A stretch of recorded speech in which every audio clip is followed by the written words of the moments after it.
Boa tarde a todos, uma vez que o Miguel já deu as boas-vindas, estão dadas, não é? Eu agradeço o convite que o Miguel fez para aqui estar, sobretudo poder estar com a Maria do Rosário, minha querida editora, e sobretudo por este espaço agradável. Eu sabia que o Miguel estava a fazer estas tertúlias, mas não só ontem é que ele me disse que elas se podiam realizar neste pátio agradável aqui em frente à livraria que eu aqui tenho. Bom, é sempre... Já conversamos outras vezes, não é? Portanto, o que não significa que isso não me deixe, de certa forma, nervoso, mas vamos tentar vencer os nervos. Eu não sei se conseguem ouvir a este volume. Conseguem? Se puder levantar um bocadinho. Eu vou tentar levantar um bocadinho mais. Bom, eu vim de comboio, gosto de vir da Figueira para o Coimbra de comboio e vinha a pensar o que é que podia começar por dizer aqui. E lembrei-me de qualquer coisa que me afligiu sobretudo nestas 2, 3 últimas semanas, por razões circunstanciais que se prendem com as funções que tenho, com as funções que exerço na Câmara da Figueira da Foz. E deve-se fundamentalmente ao facto de o Presidente da Câmara se ter ausentado primeiro para a China e logo de seguida para Timor, deixando-me uma enormíssima carga de trabalho, não só em termos de montanhas de papéis para assinar, mas também em termos de deslocações, de representação que têm sempre que ser feitas. E ao fim de uma semana apetecia-me fugir dali. A pessoa parece que qualquer coisa se rebenta, não é? E eu vinha a pensar que mesmo nas coisas mais... que às vezes nos dão algum prazer, nos dão algum gosto, nos dão gozo, também há momentos em que nós sentimos esse romper. E depois pensei que a Maria do Rosário faz sobretudo é ler. E eu ando sempre à procura de tempo para ler, que agora tenho muito pouco. E pergunto-me se ler como profissão será uma coisa boa. Ou seja, se não lhe apetece às vezes também não ler. Como é que dizia o professor, há que prazer ter um livro para ler e não fazer, não é? Sim. Mas se não lhe apetece às vezes agarrar nos livros dos outros que tem que ler e atirá-los todos fora, ir-se, ou escrever ou fazer outras coisas que lhe dão gozo, ou certamente ler outras coisas que não aquelas que necessariamente tem que ler, não é? Ora, boa tarde a todos. Eu, em primeiro lugar, gostava de agradecer o convite para a Fratura Exposta, dizer que é um grande prazer estar aqui e, sobretudo, estar aqui ao pé deste alfarrabista que já é célebre no país todo. Queria agradecer também a moderação do António Tavares. É um bocadinho estranho, não é? Um editor estar a ser entrevistado ou perguntado por um autor, mas tem a sua graça. E queria naturalmente agradecer a vossa presença aqui, num sábado de sol em que deviam estar todos na praia ou num sítio se calhar mais simpático. Ora, para responder a esta pergunta, eu queria dizer, em primeiro lugar, que me considero muito mais uma leitora, de facto, desde sempre, do que uma escritora. E até acho que não me levo muito a sério como escritora, o que se vê, nomeadamente, pela pouca quantidade do que escrevi em tantos anos. E só publico aquilo que acho que vale mesmo a pena publicar, e não sou uma pessoa que está todos os dias ou a todos os bocadinhos livres a escrever. Acho que a minha escrita é mais do que outra coisa terapêutica e, portanto, que escrevo sobretudo nos momentos em que preciso de tirar coisas de mim que me estão a fazer mal.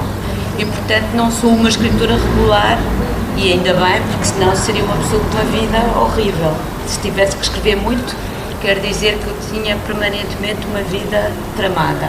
E, portanto, até é bom escrever pouco. Há muita gente que vem ter comigo e dizer quando é que escrevo outros livros? Olha, se eu não estiver a escrever nada, isto até é bom sinal.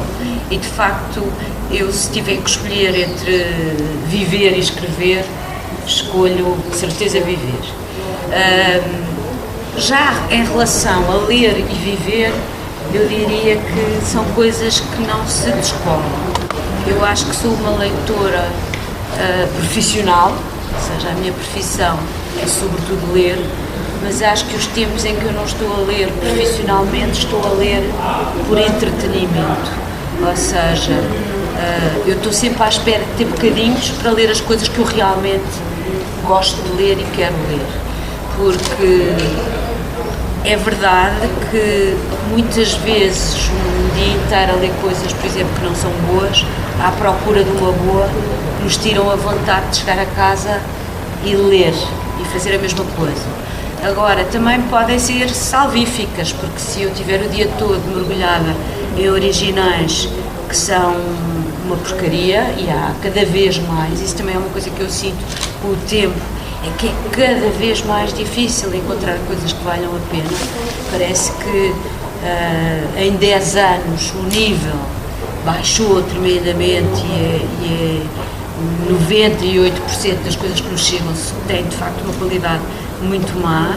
O facto de podermos chegar a casa e lermos uma coisa de alguém que já conhecemos e que sabemos que é bom, também nos faz conseguir caminhar no dia seguinte e ter coragem para ir outra vez chafurdar na lama à procura da pepita, porque claro que há muitas coisas más, mas há sempre livros bons para ler e, portanto, eu, por exemplo, posso contar que no fim de semana passado nós temos uma casa alugada na Ericeira, ao pé de Lisboa, a meia hora de Lisboa, e eu estava mortinha por lá a chegar para ler um livro que eu queria ler, e comecei a lê-lo, sei lá, um bocadinho antes do almoço, e às 7 horas tinha acabado o livro, portanto não fiz outra coisa senão enfiar o nariz no livro, que era mesmo preciso ler aquele livro, porque eu só tinha aquele bocado, portanto, e isso de certa forma também nos faz acreditar que no dia seguinte vai ser possível encontrar alguém que mereça ser publicado e que mereça ser lido.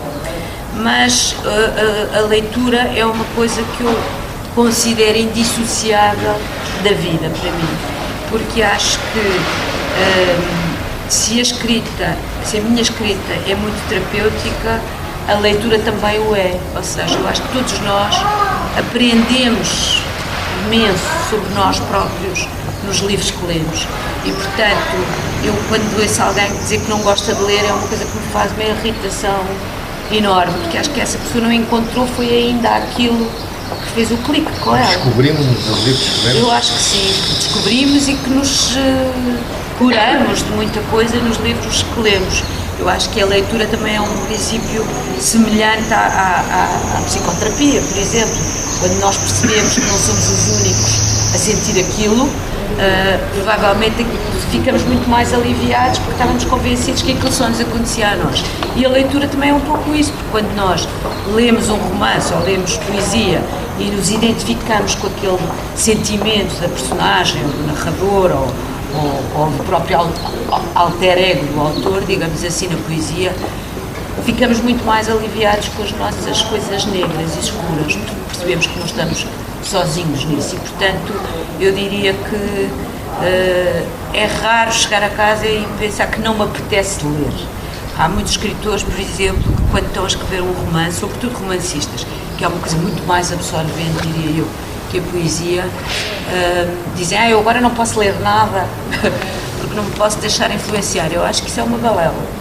Eu acho que não tem nada a ver com a influência. Eu acho que tem que ver quando uma pessoa está a escrever uma coisa em que está completamente embrenhada, não consegue pensar em mais nada. E como não consegue pensar em mais nada, escusa de ler porque não vai dar atenção nenhuma ao que está a ler. Agora, dizer que aquilo a pode influenciar e se pode meter o estilo do outro autor no estilo do que está a escrever, francamente não acredito, porque acho que quando uma pessoa já tem uma voz, já tem um estilo, já não é premiável, já é uma coisa que é daquela pessoa.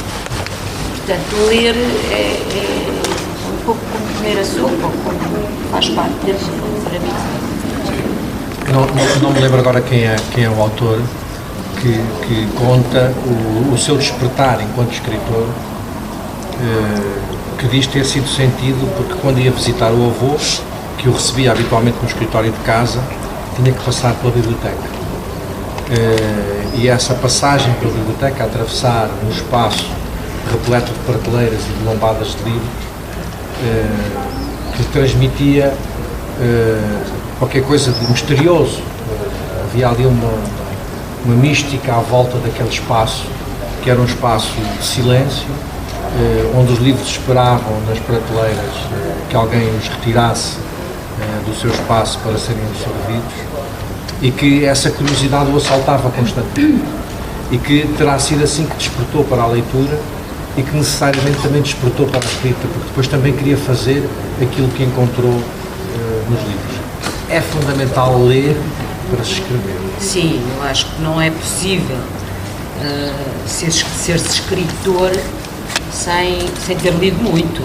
Acho que ser-se escritor, verdadeiramente escritor, porque há muita gente que publica livros que não é escritor.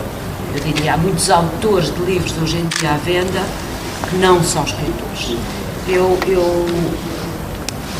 um dia destes estive a ler uma entrevista que um jovem aspirante a escritor fez ao Hemingway há muitos anos e que depois foi publicada por ele numa revista que geralmente é na New Yorker, mas é uma coisa já bastante antiga.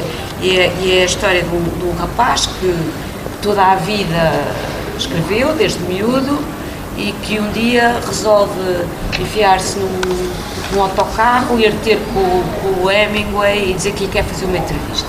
E o Hemingway está com imensa falta de pachorra, porque acabou de chegar de Cuba, vai pescar, mas acaba por achar graça ao miúdo e levá-lo com ele no barco. E o miúdo não lhe fala mais nada senão como é que uma pessoa se torna escritor. E uma das coisas que o Hemingway lhe diz é que sem ler, de facto, não é possível. Mas para além disso, diz-lhe que são precisas duas coisas. Uma coisa é levar absolutamente a sério a escrita, portanto é preciso seriedade. E outra coisa é o talento. Ora, o que é que se passa hoje em dia? Há imensa gente que publica livros que não têm talento, e isso é óbvio, é aos montes, basta entrar numa livraria e começar a abrir capas e começar a ler, e há imensa gente que não leva a sério a escrita, ou suficientemente a sério, mesmo pessoas com talento, porque o que é que acontece? As pessoas, hoje em dia, ao contrário do que era corrente, os escritores tinham outras profissões e escreviam nas horas que tinham livros. Eram médicos, eram engenheiros, funcionários da Segurança Social, como a Agenda Andrade, e escreviam depois. E hoje os escritores querem ser exclusivamente escritores, querem viver exclusivamente disso. O que se passa é que num país que tem um mercado pequeníssimo como o nosso, é muito difícil, ou se é altamente bem sucedido, ou se é uma vedeta televisiva, ou não se consegue viver dos direitos de autor. E, portanto, as pessoas põem-se a viver da escrita ao lado, ou seja, a fazer peças de teatro, a fazer guiões, a escrever para os jornais, ou então não conseguem viver da escrita. E o que acontece é que se sentem obrigadas, para poder viver da escrita, a publicar todos os anos, por exemplo, mesmo os que têm talento. E isso, obviamente, faz normalmente decair a qualidade do que publicam. Portanto, eu aí diria que essas pessoas com talento não estão a levar suficientemente a sério, como o Hemingway dizia, a escrita. Por outro lado, o que é que eu posso dizer em relação a mim? A minha descoberta da escrita tem pouco que ver com a biblioteca, embora os meus pais fossem leitores regulares e tivessem muitos livros em casa. Mas eu acho que não foi por olhar para as estantes, nem por esse mistério, que comecei a ler. Eu acho até que comecei a ler porque era a mais nova de 4 irmãos, os meus irmãos liam todos e estavam-me sempre a chatear porque eu era a última e ainda não tinha começado. E, portanto, houve ali, assim, de certa forma, uma pressão, de um lado.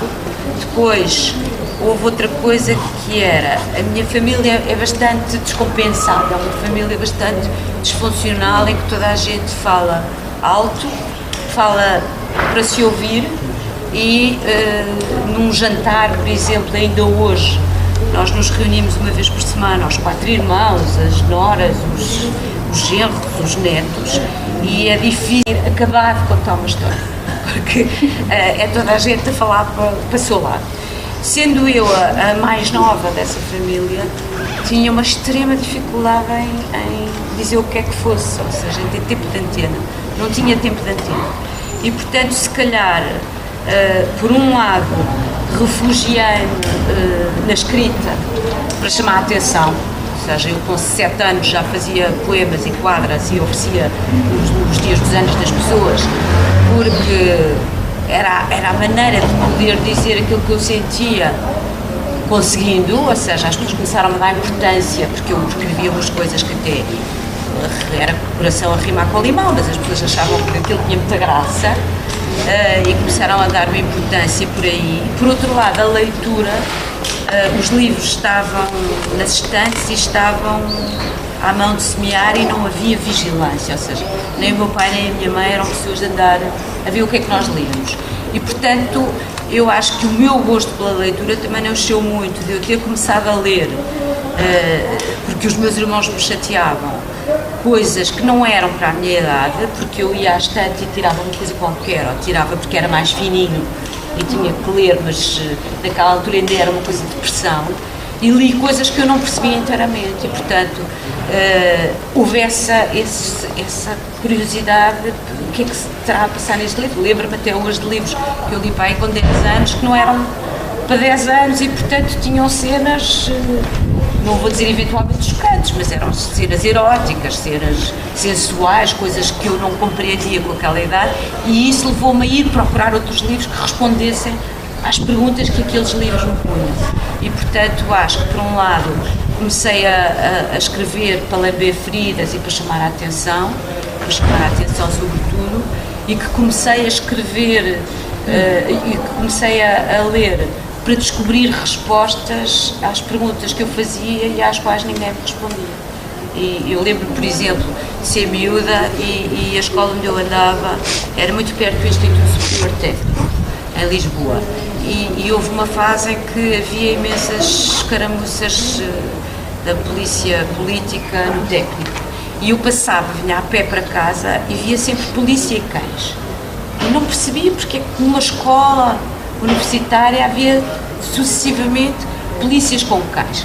Ora, a esta pergunta que eu fazia em casa ninguém me dava resposta, porque obviamente não se podia falar do assunto. E, portanto, eu ia à procura de livros que me pudessem responder a essas perguntas e acho que o meu gosto pela leitura não vem de ter lido os 5 ou de ter lido livros infantis ou Tintim ou coisas dessas, mas vem de ter ido à procura de livros de adultos que me pudessem responder a coisas que eu não conseguia resposta.